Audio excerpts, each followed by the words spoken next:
श्री स्वामी समर्थ. बाळा, अभिनंदन, तुमची प्रतीक्षा संपली आहे. उद्या तुमचे काय होईल ते येथे आहे. खूप उशीर होण्यापूर्वी हा संदेश पूर्ण ऐका.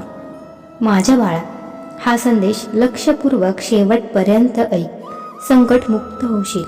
मी सर्व देशांमध्ये व्यापलेला आहे. हवाही मीच आहे, पाणीही मीच आहे, ब्रह्मांडाचा नायक सुद्धा मीच आहे.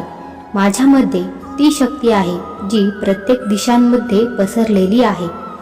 तुझा देवावर विश्वास असल्यास देव महान आहे असे टाईप करा आणि आपल्या संदेशला लाईक करा. भाग्यवंत ठराल. माझ्या बाळा, आज मी तुला तुझ्या जीवनाचे ते सत्य सांगणार आहे जे सत्य जाणून घेणे तुझ्यासाठी खूप महत्त्वाचे आहे. हे सत्य जाणून घेणे तुझ्यासाठी जरुरीचे आहे, कारण हे सत्य ऐकल्यानंतर आणि तुझ्या जीवनामध्ये परिवर्तन केल्यानंतर तू तुझ्या जीवनात यशस्वी होऊ शकतोस. तू ते साध्य करू शकशील जे तू मिळवू इच्छितोस. लक्षात ठेवा, तुम्हाला सांसारिक आस आहे, तिथून बाहेर पडून तुमच्या जीवनात पुढे जायचं आहे. तुमच्यावर अनेक अत्याचार झाले आहेत, पण मी तुम्हाला प्रत्येकाच्या अत्याचारावर उपाय देईन. मी तुमची प्रत्येक इच्छा पूर्ण करणार आहे. ज्याने तुम्हाला रडवले आहे, आज नंतर तो सुद्धा आयुष्यात कधी सुखी होणार नाही, कारण तुला दुखवणाऱ्या प्रत्येक माणसाला मी कायमची शिक्षा देईन. तुझ्या दुःखी आयुष्यात मी फक्त आनंद भरावा असे तुला वाटत असेल तर आत्ताच आपला हा संदेश लाईक करा आणि कमेंटमध्ये गॉड इज ग्रेट टाईप करा आणि हा संदेश 5 लोकांना शेअर करा. तुम्हाला आजच्या संदेशातील प्रत्येक गोष्ट काळजीपूर्वक ऐकावी लागेल आणि तुमच्या आयुष्यात पुढे जावे लागेल. जर तुमचा माझ्यावर विश्वास असेल तर हा व्हिडिओ इतका पसरवा की तो प्रत्येक दुःखी माणसापर्यंत पोहोचेल आणि तो स्वतः आपल्या आयुष्यातील सर्व दुःख सोडून सुखाच्या मार्गावर येण्याचा प्रयत्न करेल. तुम्ही फक्त काही खास गोष्टींकडे लक्ष द्या आणि या गोष्टी जाणून घेतल्यावर तुम्हाला तुमच्या आयुष्यात यश मिळेल. एक नवीन धडा सुरू करण्यासाठी मी तुम्हाला निवडले आहे. माझ्या मुलांना, तुमचा त्रास संपेल, कारण मी माझ्या मुलांना त्यांना जे आवश्यक आहे ते सांगण्यासाठी आलो आहे. जर तुम्ही मला समजून घेतले तर तुमच्यासाठी सर्व काही सोपे होईल. तुम्हाला काही गोष्टी कराव्या लागतील ज्या मी तुम्हाला करायला सांगत आहे. तर आज हा संदेश शेवटपर्यंत पहा आणि चॅनलला सबस्क्राईब जरूर करा. माझ्या मुला, मी माझे शब्द तुझ्याकडे मोठ्या प्रेमाने आणले आहे, तेव्हा माझे शब्द शेवटपर्यंत ऐका आणि मग मनात माझे ध्यान करा. डोळे मिटून तुम्हाला माझे ध्यान करायचे आहे. याचा अर्थ असा आहे की ज्यांच्या बोलण्याने तुम्ही तुमच्या आयुष्य दुःख मुखाने भरलेले आहे, अशा लोकांच्या बोलण्याने तुम्ही प्रभावित होऊ नका. तुमच्या आयुष्यात हीच माणसं आहेत जी तुमच्यासमोर नेहमी गोड बोलतात आणि पाठीमागे तुमच्यावर विष कालवण्याचा प्रयत्न करतात. तुम्हाला अशा लोकांपासून दूर राहावं लागेल. माझ्या मुला, तुझ्या हृदयाच्या आतमध्ये आणि तुझ्या हृदयाच्या बाहेर मीच आहे. माझे काय रंग आणि रूप आहेत हे तू समजू शकणार नाहीस. ती माया आहे जी सर्वसामान्य लोकांच्या समजण्याच्या पलीकडे आहे. मी तोच हा ब्रह्मांड नायक आहे आणि त्यामुळे मला पाहिल्यानंतर तुला काही सेकंद माझ्याकडे दुर्लक्ष करून चालणार नाही.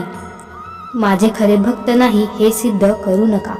तुम्हाला आत्मविश्वास जागरूक करावा लागेल, कारण आत्मविश्वासाशिवाय तुम्ही कोणतेही काम करण्यास सक्षम नाही.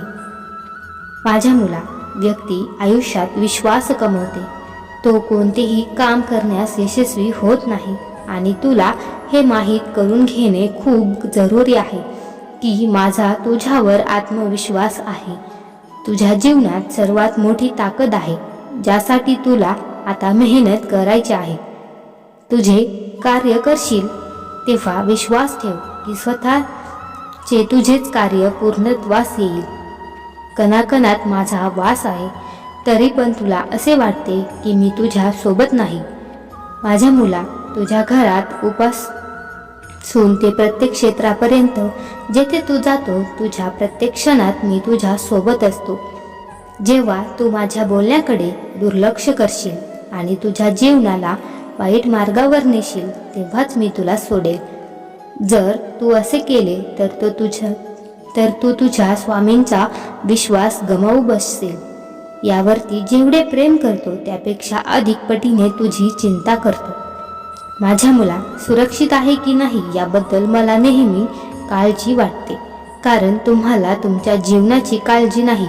जर तुम्ही तुमच्या आयुष्यात अशा कृती नाही केल्या ज्याने तुमचे जीवन बदलू शकेल, तर माझ्या मुला, मला नेहमीच तुझी काळजी वाटेल. आता तुम्हीच विचार करा, तुम्हाला तुमच्या स्वामींना खुश ठेवायचे आहे की चिंतेत रागात ठेवायचे आहे. प्रत्येकाला त्याच्या कर्मानुसार फळ देतो, हे नेहमी लक्षात ठेवा. माझ्या बाळा, तू मला सांग, तुझं माझ्यावर खूप प्रेम आहे, म्हणून आता ते सिद्ध करण्याची वेळ आली आहे. आज मी तुला जे काही सांगत आहे ते केल्याने तुमच्या जीवनातील अंधकार आणि दुःख नाहीसे होईल. माझ्या मुला, तू नेहमीच माझा प्रिय आहेस, परंतु पुढे तुम्हाला हे समजून घेण्याचा प्रयत्न करावा लागेल की कोणतीही व्यक्ती त्याच्या कर्माने प्रिय असते.